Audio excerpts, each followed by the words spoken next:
ஒரு நாள் கெட்டுக்கிறது, ஒரு நாள் போட்டோ ஷூட், 10 நாள் கூட ஹார்ட்லி கிடையாது. அந்த மன வேதனையோட விட்டுட்டு அப்படியே நீ இறங்கி போனி. நீ ஜாலியா இருக்கிற, உனக்கு பேர் இருக்கு, சனி ஞாயிறு ஒரே அவுட்டிங் தான், நீ போயிடுவ. அந்த மன வேதனையில எத்தனை நாள் நான் தாங்கறது? என் மனசு என்ன கல்லா, மிருகமானான?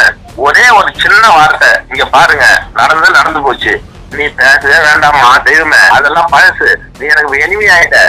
சென்னை அண்ணா பல்கலைக்கழகத்தில் படிக்கும் மாணவி ஒருவரை ஞானசேகரன் என்பவன் பாலியல் பலாத்காரம் செய்த சம்பவம் தமிழகத்தையே உலுக்கி அவன் கைது செய்யப்பட்ட நிலையில் தற்போது மீண்டும் ஒரு பூகம்பம் வெடித்திருக்கிறது. பல்கலைக்கழகத்தில் படிக்கும் மாணவி ஒருவர் சென்னை போலீஸ் கமிஷனர் அலுவலகத்திற்கு நேரடியாக சென்று புகார் மனு ஒன்றை வழங்கியிருக்கிறார்.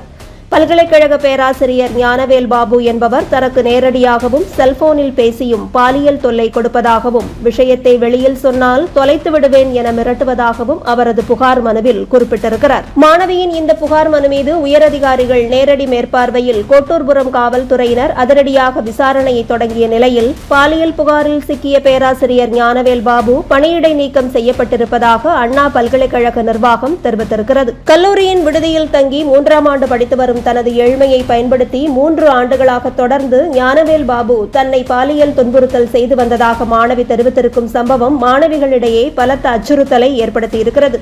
இதே வளாகத்தில் மாணவி ஒருவருக்கு நடைபெற்ற பாலியல் துன்புறுத்தல் சம்பவத்தில் சார் இதுவரை கைது செய்யப்படாத நிலையில் தற்போதைய பாலியல் புகாரின் பின்னணியிலும் அதே சார் இருப்பாரோ என்ற சந்தேகம் பல்கலைக்கழகத்தில் பயிலும் மாணவ மாணவியர்களின் மத்தியில் எழுவதாக பல தரப்பினரும் தெரிவித்துள்ளனர். உனக்கென்ன, சனி ஞாயிறு அவுட்டிங் போய்விடுவாய், நான் என்ன கல்லா என்றெல்லாம் ஞானவேல் பாபு உளறி கொட்டும் ஆடியோவும் ஊடகங்களில் பரவியிருக்கிறது.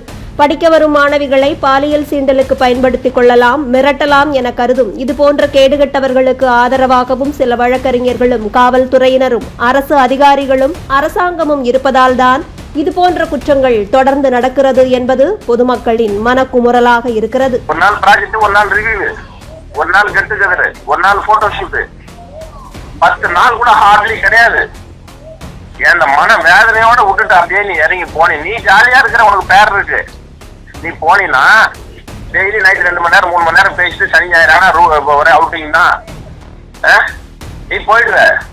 அந்த மன வேதனையில எத்தனை நாள் நான் தாங்கறது? என் மனசு என்ன கல்லா, மிருகமானான?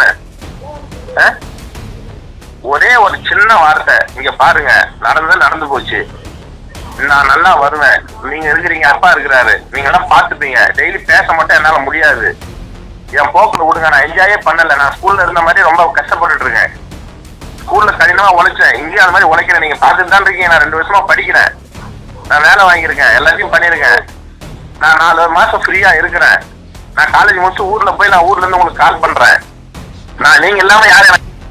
நீ பேசவே வேண்டாமா தெய்வமே, அதெல்லாம் பழசு, நீ எனக்கு எனிமி ஆயிட்ட. நாளைக்கு வர சொல்லியிருக்கம்மா, உங்ககிட்ட வர சொல்ல போறேன் இனிமேதான். ஏன்னா உங்ககிட்ட பேசி எதுவும் முடியல என்னால, ஒரு டீச்சரா என்னால அவமானப்பட முடியல, அதனால ஏன்னா உங்ககிட்ட சொல்லாம வேலை செய்யக்கூடாது இல்லையா, அதனால வர வைக்கிறது. நான் அவரை நாளைக்கு என்ன வேலைனாலும் தூக்கி போட்டு நாளைக்கு வர சொல்றேன், நேர்ல பேசிக்கிறேன்னு.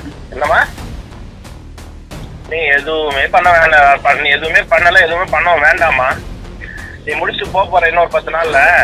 ஆனா நீ போயிட்டுனா எனக்கு அந்த கில்ட்டி என்னை அவமானப்படுத்திட்டு இருக்கு தெரியுமா, அதனால அவர் வரட்டும் நாளைக்கு.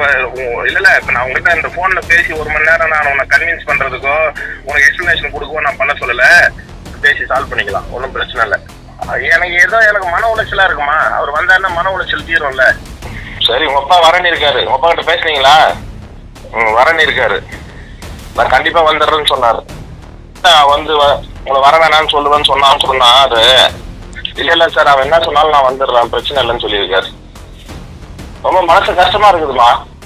நாங்க இத்தனை வருஷம் கௌரவமா, நான் நீ உன்ன மாதிரி டபுள் கேம் ட்ரிபிள் கேம் எங்களுக்கு ஆட தெரியாது, நம்ம பிரச்சனை நம்மளோட போகுது.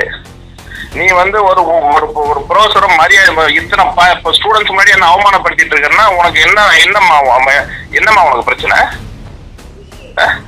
எத்தனை முறை நான் உனக்கு சொல்றது, எத்தனை முறை நான் அப்பா கிட்ட சொல்றது, எத்தனை முறை நான் கூட படிக்கிற ஃப்ரெண்ட்ஸ் கிட்ட சொல்றது, அவளை அப்படி பண்ண வேணாம்னு சொல்லுங்கன்னு.